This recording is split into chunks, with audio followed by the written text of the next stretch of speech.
Yeah.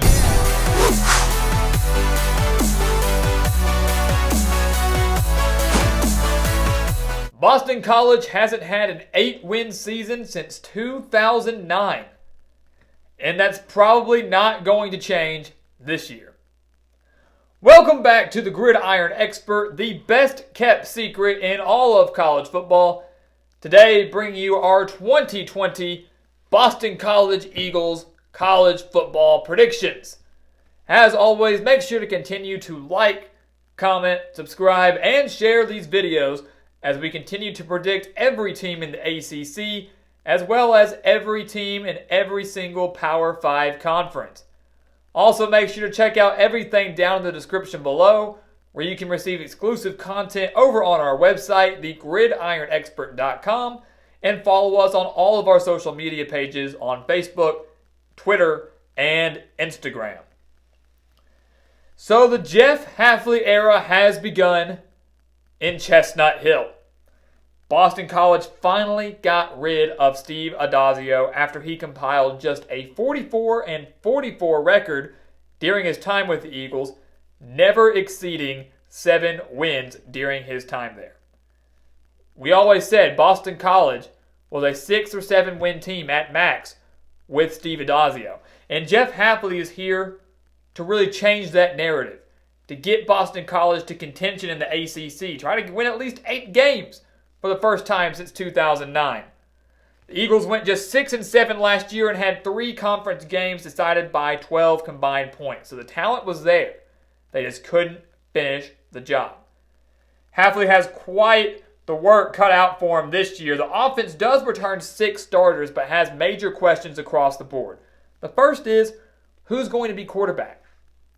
Anthony Brown, who yes battled injuries during his time with the Eagles, is now off to Oregon to try to become their quarterback. So now it's a battle between Dennis Grosel or Phil Jurkovec, the transfer from Notre Dame, who might end up getting the starting job if he is given immediate eligibility. We're still waiting on word for that. So you've got a big of a quarterback battle there, and their leading rusher in AJ Dillon is gone. They will now lean more heavily on David Bailey, who was great kind of in that backup role of AJ Dillon, rushing for over 800 yards and 7 touchdowns. We know the Eagles want to run the ball. They averaged over 250 rushing yards per game last year. And with some quarterback questions already, it's probably going to be Bailey that carries the offensive load. Defensively, we know that's Jeff Hafley's forte. We know that's what he likes to focus on. If you watched Ohio State's defense last year, that was his as co-defensive coordinator. They were one of the best in the country. They returned 7 starters defensively, including Max Richardson, who returns as the leading tackler and the sack leader from last year. And you would expect Boston College to drastically improve after allowing 32.2 points per game and almost 300 passing yards per game. Both of those numbers should improve, and that's going to be the key this year. You're going to have David Bailey trying to carry the offense and the defense more than likely trying to carry the entire team. So we take a look at Boston College's schedule going into 2020. Can the Eagles get to the postseason in Jeff Hafley's first season? They open it up with a home game against Syracuse. So they're not hesitating here, guys. They're jumping right into ACC conference play. Hafley does not have the benefit of easing into his first game as a head coach. This is a big one. Boston College won last year over the Orange 58-27 behind 34 second quarter points against the Orange and over 600 total yards, nearly 700 total yards, 496 of which came on the ground. And when you look at this game, this is a Syracuse team that desperately needs this win, desperately needs to get back to the postseason under Dino Babers. But they have struggles of their own. They have struggles on the offensive line, and they have struggles up front on the defensive line. They allowed over 200 rushing yards per game last year and returned just 4 starters defensively. I think David Bailey has a field day against a Syracuse defense that will improve, but not necessarily in week 1. And Boston College kicks off the season with a 1-0 record, 1-0 in ACC conference play. And I would say the Jeff Hafley era gets off to a pretty nice start. They then have Ohio at home. Certainly a team you cannot overlook coming out of the MAC. But they do have to replace their star quarterback and Nathan Rourke. If he was still here with the Bobcats, I might be leaning Ohio's way. But they've got some quarterback questions of their own. The game is at Boston College. I like the Eagles to get the job done. They are now 2-0. And we give them a win at Kansas as well. Not to say that's a quick and easy win at all, especially since Boston College lost 48-24 last year, giving Kansas their first Power 5 road win in nearly 10 years. Boston College in that game allowed 567 total yards, including 329 on the ground, and now have to face Puka Williams, who they did not face last year in Chestnut Hill. So this is a Kansas team led by Les Miles as their head coach that was very, very close to really improving last year. They went 3-9, which was great, but they had 3 games decided by one possession that had they won them, Kansas would have gone bowling. Certainly a Kansas team that you cannot afford to overlook, but like BC, like Ohio, like many of the other teams we had mentioned, they have questions at the quarterback position. And we know that outside of Puka Williams, they don't really have that much. Same can kind of be said for Boston College. Normally in games like this, I might give the edge to the home team, but I like BC's defense just a little bit more. And they get revenge over the Jayhawks on the road, stealing one from their house. Look at that. Jeff Hafley and his squad are 3-0. They are 3-0. The honeymoon period has ended. The honeymoon period will end when they come back home to take on Purdue. Things get rough. We have them falling to the Boilermakers at home. This is a Purdue team that was very, very beat up last year. Was just battled injuries, injury after injury after injury. Elijah Sindelar, Rondale Moore, Marcus Bailey on the defense. So many injuries to a Purdue team that probably would have gone bowling had they not been hurt so much. But I do think Jack Plummer is going to do a great job stepping in at quarterback. And as long as Rondale Moore and David Bell stay healthy, as well as their defense that also returned 7 starters, Purdue will drastically improve from that 4-8 record they had last year.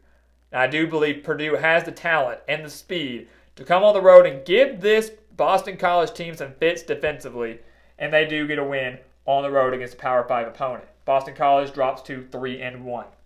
We can go ahead and say they're going to drop to 3-2 with the game against Clemson. And you look at this, guys, it works out in their favor. They've got 3 straight home games here. So you got Purdue, you got Clemson, you got Louisville, all at home for Boston College. And you look at the Clemson game, they lost 59-7 last year, guys. So not much is going to change here. Yes, they have to come to Chestnut Hill, but this is a Clemson team that's still one of the best, if not the best team in the country, and is going to have an offense that might be able to put up 59 again, if not more, against the Eagles.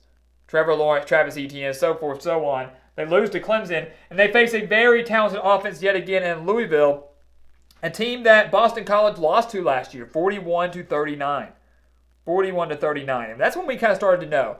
There were a couple wins last year that really started to show Louisville was legit. That they weren't just a fluke in year 1 under Scott Satterfield. That we were like, okay, yeah, they went 2-10 in 2018, but we need to start taking the Cardinals seriously. And this game against Boston College was one of them. Both these teams had very poor defenses last year. Boston College was slightly better defensively than Louisville, but not that much. But in a game like this, I decided to look at a team that's better offensively. And that's certainly the Cardinals, led by Mikael Cunningham, Javion Hawkins, Tutu Atwell. I say it over and over and over again, but Louisville has one of the most electric offenses in the ACC and tons of speed. That wide receiver and running back core, that type of speed they're going to face, very similar to the speed they could face, not just from Clemson, but from Purdue as well, with the Rondale Moore-David Bell duo. I think they fall here to Louisville. And now they have 3 straight losses, and just like that, after a promising 3-0 start, Boston College is at 500, sitting at 3-3. They get their bye week on October 17th, going into a road game against Virginia Tech. A road game against Virginia Tech on a Thursday night. Now, last year in the season opener, the Eagles took care of the Hokies, kind of upset them, beating them 35-28. But Virginia Tech returns 19 starters this year, guys. 19 starters. Yes, they lose Bud Foster, the legendary defensive coordinator, but they return 10 starters on that defense, now led by Justin Hamilton, who knows all about Bud Foster's schemes and defense. They return 9 starters on offense, including dual-threat quarterback Hinton Hooker, who ended up getting the Hokies to a 30.8 point per game stat in 2019. This is a huge year for the Hokies, a chance they could very well win the Coastal Division under Justin Fuente, and you can't help but wonder if there's a little bit of revenge on their mind after that disappointing loss to start last season. Boston College will fall to the Hokies on the road, a team that I certainly wouldn't want to face with that much experience returning from last year's team.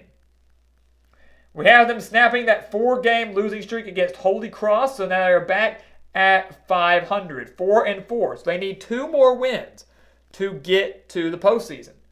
But we talked about how favorable Boston College's schedule was off the bat. They're getting so many home games in these first 6, but in the back 6 they have so many road games. 4 of their final 6 coming on the road here, and none of them against necessarily easy teams in Virginia Tech, NC State, Florida State, and Wake Forest. We start with the NC State game. Boston College won by 21 points last year. That was an NC State team that went 4-8. That was an NC State team whose defense struggled mightily, and an NC State team that we knew was going to have a major rebuilding year under Dave Doeren after a 9-win season in 2018. NC State allowed 143.4 rushing yards per game last year. Not nearly as bad as Syracuse, but not that great either. I expect their defense to drastically improve, and I think Devin Leary improves at quarterback as well. NC State has a good running game, but I think they're going to utilize that so much that Devin Leary is going to be able to work off the play action and really get some big plays generated for the Wolfpack offense. They're a borderline bowl eligible team, and if they want to get to the postseason, they've got to win their winnable games at home. Boston College is one of them. NC State gets the job done. They lose to Florida State on the road as well. The Mike Norvell era beginning in Tallahassee. A Florida State team that only beat Boston College by 7 points last year. Only beat Boston College by 7 points last year in a very heartbreaking ending for the Eagles. But now Mike Norvell comes in to really rejuvenate that Seminoles offense. If the offensive line improves and the quarterback improves just a little bit, whether it's James Blackman, Chubba Purdy, whoever, the offense will improve drastically. The defense returns 10 starters. The game is in Tallahassee. These are 2 teams that, in my opinion, are going in very different directions as of right now. And Florida State has that edge. They're going in the better direction. Seminoles get the win. They close out the season against North Carolina and Wake Forest. They need to win both of these if they want to get to the postseason, and unfortunately, they will not. They will not defeat North Carolina, at least. This is a UNC team that averaged 33.1 points per game and now returns 10 starters on that offense. This might be one of the best offenses in the country, guys. Sam Howell returns at quarterback. All of his receivers are back as well. The running backs are back. And the defense only allowed 23.7 points per game. Every loss for UNC last year was decided by 1 possession. They very well could have been ACC champs for all we know. Chips fall the right way. North Carolina is a college football playoff contender last year. They could be one this year. Yes, Boston College gets to host them, but I don't think that defense is going to be able to stop this aerial attack led by Sam Howell, generated by Mack Brown. They fall to the Tar Heels, and in the final game of the season, a game that really doesn't matter much for the Eagles because they can't go bowling either way, I believe they fall to Wake Forest, a team they did lose to 27-24 last year. It's on the road in Winston-Salem, a Wake Forest team that returns 9 starters defensively, and many will say, well, what about the losses on offense? What about losing Cade Carney? What about losing Jamie Newman? What about losing Kendall Hinton? Sam Hartman is a very good quarterback. He was the starter in 2018. He will be just fine. That's something that Dave Clawson definitely had the benefit of having. Yeah, we lose a dual-threat quarterback in Jamie Newman. We've got a very capable one in Sam Hartman. They also return one of the best receivers in the ACC in Sage Surratt. I believe Wake Forest gets the win here at home over a Boston College team that obviously, once they hit conference play, will struggle mightily. So they fall to the Demon Deacons. And Jeff Hafley, in his first year at Boston College, finishes 4-8. And guys, I think this is very, very realistic. Look, we know Steve Addazio usually got Boston College around a 6-6, sometimes 7-5 mark. Somewhere around there, sometimes depending on how they fared in the postseason. Jeff Hafley can get Boston College to their first 8-win season since 2009, but that might not be until 2021, maybe even 2022. He had a lot of pieces to replace. He's got to find a quarterback. He's got to get his system in place.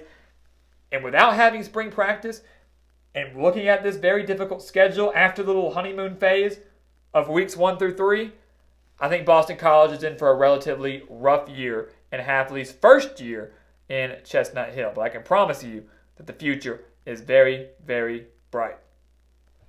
So guys, thank you so much for watching us here at the Gridiron Expert on YouTube. We've got the Boston College Eagles going 4-8 in 2020. As always, make sure to continue to like, comment, subscribe, and share all of our prediction videos to help us out big time. Continue to check out everything down in the description below.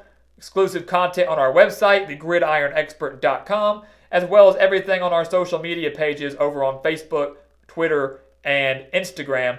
And guys, once again, as always, thank you so much for watching, and we will see you next time right here on The Gridiron Expert.